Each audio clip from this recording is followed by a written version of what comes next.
салом ба ҳамаи дӯстон варзишгарон ва мухлисони ММА.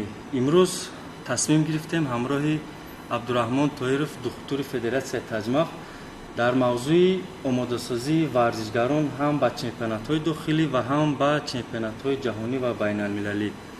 Чӣ хеле ки медонем, Федератсияи Таҷмақ дар муддати бениҳоят кӯтоҳ дар ҳамин ҷаҳони ММА дастовардҳои хеле хуб ба даст овард. Хуб мефаҳмондем ки ҳамин чӣ гуна омодагиҳои асосиро шумо мебинед? мо аз байни ҳамин мусобиқае ки дар дохили кишвар мегузарад якачинҳоро аввал интихоб мекунем. пас аз он якачинҳоро ҷамъ оварда муоинаи пурраи тиббиро гузаронида бо якчанд ташхисҳои лабораторӣ ба варзишгар картотека месозем, яъне ҳуҷҷати ҳолати ҷисмонии варзишгар. баъдан бо якҷоягии мураббиён мо режими машқу тамрини таълимии онҳоро тартиб дода режимҳои онҳоро муайян месозем. Чӣ гуна режим бошад оддитар? Агар оддитар фаҳмонем, машқу тамринҳои варзишгарон марҳила дорад, яъне марҳилаи зиёд кардани қувва, марҳилаи зиёд кардани тобоварӣ, яъне выносливост ба истилоҳ, ва марҳилаи барқарорсозӣ. вобаста ба ҳар як марҳилаи машқу тамрини онҳо мо режими хобии онҳо, режими хӯроки онҳо, режими машқу тамрини онҳо, режими витаминизатсияи онҳоро муайян месозем. ака Абдураҳмон, масъалаи витаминизатсия ҳаст фикрое ки ақидаҳое ки гӯё ҳамин зарар дорад. ҳамин як дуруст мефаҳмодем ҳам ба мураббиён, падару модарон ки бале, албатта пеш аз он ки мо ба варзишгарон моддаи фаъоли биологӣ ё ин ки витаминҳо таъин месозем, чуноне ки мо дар боло қайд карда гузаштем, мо пеш аз ҳама саломатии варзишгарро ба назар мегузаронем, яъне ки бале ҳар як варзишгарро ба таври индивидуалӣ пурра муоинаи тиббияшонро гузаронида баъдан ба додани моддаҳои фаъоли биологӣ шурӯъ мекунем. албатта чӣ хеле ки мо дар илми тиб медонем, хӯрокиҳои варзишӣ ва ё моддаи фаъоли биологии витаминҳое ки мо барои варзишгарон таъин мекунем, албатта нишондод дорад ва ғайринишондод дорад. ба ҳама он чиз дуруст намебиёяд, яъне ки ҳолате мешавад ки варзишгар тоб намеорад, ҳассосият ба он пайдо мекунад, яъне ба гурӯҳое ки тайёр шудан рафтан, вале ягон мушкилӣ надидем. не, худо ба шукр, ягон мушкилӣ надидем, барое ки мо ба пуррагӣ варзишгаронро аз муоинаи тиббӣ мегузаронем, барое ки ҳар як витаминҳое ки ва хӯрокҳои варзишӣ ки барои спорт, барои варзишгар мо таъин карда вай мекунем, албатта тарафи манфию тарафи мусбати худро дорад. вай агар мо бе назорати духтур, бе тавсияи духтур вай агар истифода мебаранд, албатта зарарҳои бениҳоят безеба мерасонанд. ногуфта намонад ки Федератсияи Таҷмақ таҳти назорати Федератсияи зидди допингӣ қарор дорад ва ҳар як варзишгар назорати ташхис гузаронда мешавад. албатта мо антидопингови система пеш аз чемпионат, бале, аз ҳамин сабаб он чизое ки мо барои варзишгарои худ таъин мекунем ба таври ҷиддӣ назорат карда мешавад ва ҳар як маҳсулоте ки мо барои варзишгарои худ медиҳем, албатта назорати қатъӣ ҷиддӣ назорат карда мешавад. Ташаккур Абдураҳмон. бояд қайд кунем ки имрӯз дар умум суҳбат мекунем. сабти дигар махсус мо интихоб кардем ки ҳамин витаминизатсия дар ММА. албатта интизор бошед, дар ин мавзӯъ пурра боз суҳбат мекунем. агар кӯтоҳ карда гӯем, ҳамин витаминизатсия аз чанд сола барои кӯдакон иҷозат дорад, надорад? бале, албатта мо асосан варзишгарое ки кӯдако, яъне аз синни соли 12 сола то 17 соларо омода месозем ва албатта ба пуррагӣ бо витамину минералҳо омода сохтани организм тариқи хӯрокҳои солим хеле душвор аст аз сабаби зиёд будани машқи тамрини варзишгарҳо ва албатта мо витаминҳо истифода мебарем ва он витаминҳое ки мо аз 12 сола то 17 соларо истифода мебарем маҳз витаминҳои синни соли кӯдакона ва бо нигоҳбини духтур, албатта, ва он варзишгарое ки аз 17 сола боло ҳастанд, албатта анаболикҳое ки ғайри стероидӣ, яъне ки дар мағозаҳои хӯрокҳои варзишӣ фурӯхта мешаванд, мо истифода мебарем. албатта мо чунон ки дар боло қайд кардем ин чизро мо дар мавзӯи оянда ҳатман ба пуррагӣ баҳс мекунем. хуб пӯшиданеш чизе ки шахсан манам дидам равғани моҳӣ буд омега бисёр шумо истифода мекардед барои мустаҳкам кардани мушакҳо. бале унҷа якчанд намуд ҳастанд чизои нофаҳмо химиявӣ нест. не акун нигоҳ кунед да ака комрон ман барои чи ин мавзӯя барои кӯдакон мо алоҳида витаминҳои кӯдаконӣ метиҳем гуфтем ва барои калонсоло анаболикҳои ғайристероидӣ яъне дар мағозаҳои хӯрокҳои варзишӣ мефурӯшанд истифода мебарем.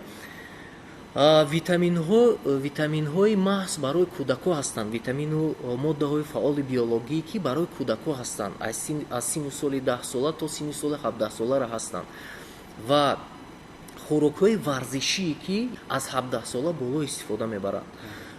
вақте ки варзишгар албатта ба таври профессионалӣ машқ мекунад, яъне машқу тамрини онҳо дар як ҳафта дар як рӯз 2 маротиба, дар як ҳафта 6 маротиба машқ мекунанд. албатта ва мо инҷо ҳам хӯрокиҳое ки онҳо мехӯранд албатта назорат мекунем. ҳар гуна хӯрокҳо барои варзишгарои мо дуруст нест, кофӣ нест, барое ки хӯрокҳое ҳастанд ки тобоварии варзишгарро поён мефарорад.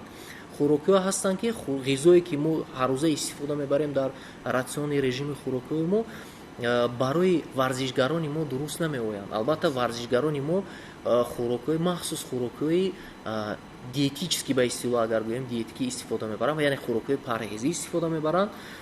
ин мавзӯъ бениҳоят мавзӯи калон аст ва албатта дар оянда мо ин чизҳоро албатта гуфта мегузарем. кӯтоҳ кардам чизое ки қатъиян мумкин нест барои варзишгар дар соҳаи ММА дар вақти машқҳои омодагии машқҳои таълимӣ хӯрокиҳои парҳезӣ асосан мо истифода мебарем. дар он ҷо хӯрокиҳое ки газировка ба истилоҳ агар гирем тамоми нӯшокиҳои газдор бале қатъиян мумкин нест.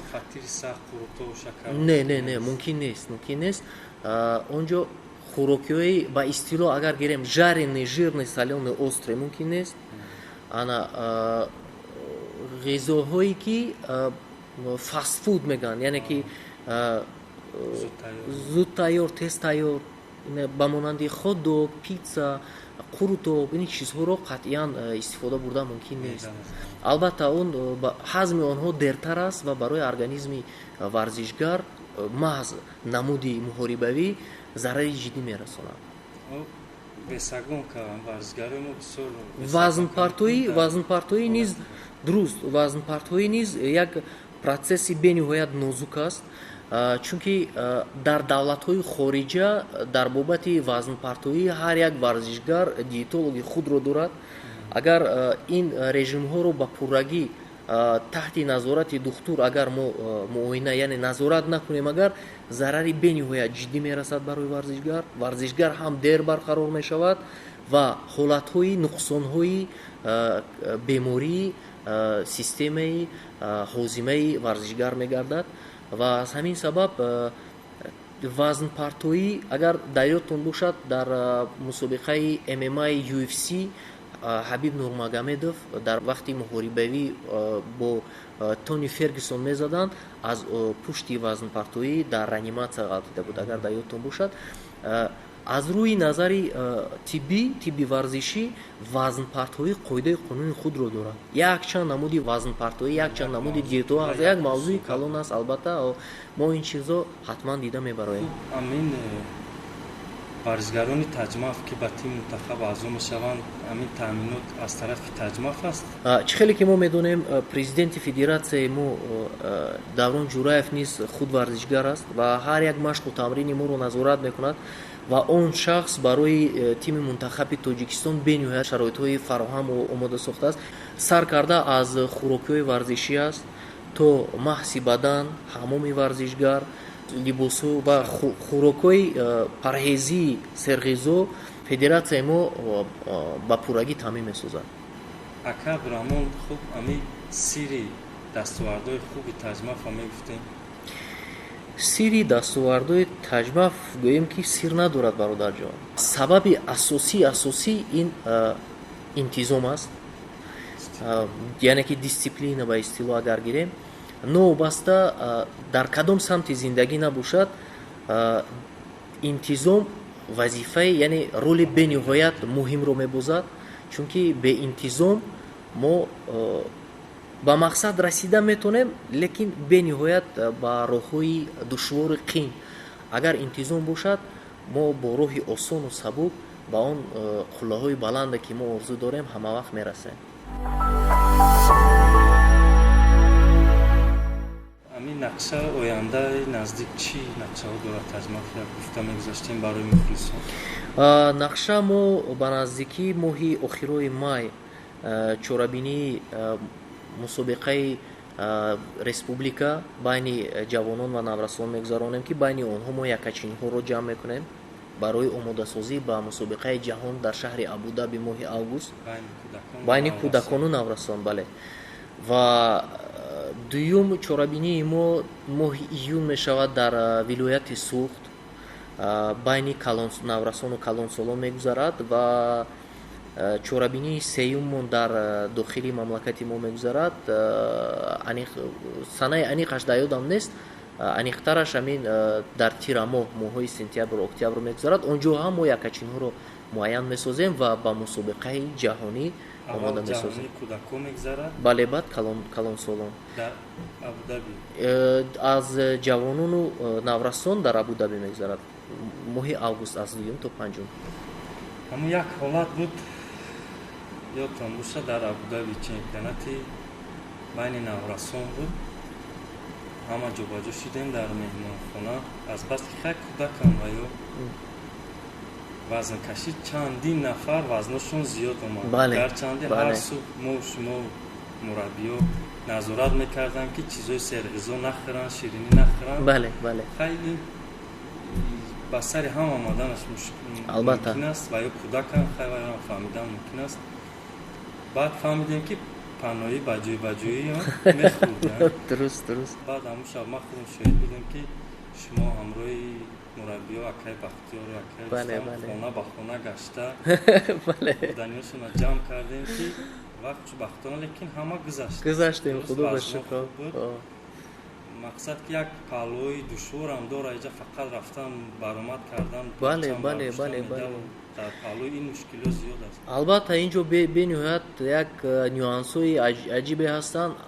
бениҳоят як масъалаи барои мо камтарак душвортар, ин масъалаи мутобиқ шудан ба иқлими ҳамун ҷое ки мусобиқа мегузарад, яъне ки ба истилоҳи акклиматизатсия мегӯянд. албатта он варзишгароне ки дар иқлими мо мутобиқ шудаанд, машқу таълимии тамрини онҳо дар ин ҷо гузашта буд, албатта дар он ҷо танқисӣ мекашанд. онҷо ҳам аз системаи ҳозимаи онҳо нуқсонҳо пайдо мешавад, ҳам аз системаи асабҳои онҳо. онҷо гарми нами зиёд аст, аз сабаби ки уқёнус дорад. акклиматизатсия варзишгаро ҳар гуна мегузаранд. як хелош аз тарафи системаи ҳозимашон нуқсон пайдо мекунад, дарди шикаму таб мекунанд, шикамравӣ мешавад, дарди сар. аз ҷиҳати психологӣ варзишгар камтарак системаи асаби онҳо хароб мешавад. ба ҳар ҳол чӣ хеле ки нагирем, ҷои бегуна ҳаст, иқлими дигар ҳаст. то мутобиқ шудан ба ин гуна иқлим як муддати муайян гузаштанаш дар кор аст ва хушбахтона федератсияи мо ин чизро пешакӣ омода месозад. пешакӣ моро якчанд рӯз пешакӣ бурда онҷо машқу тамринҳоро гузаронда омода месозад, ки то он ки варзишгари мо дар муҳити онҳо мутобиқ бошанду тайёр бошанд.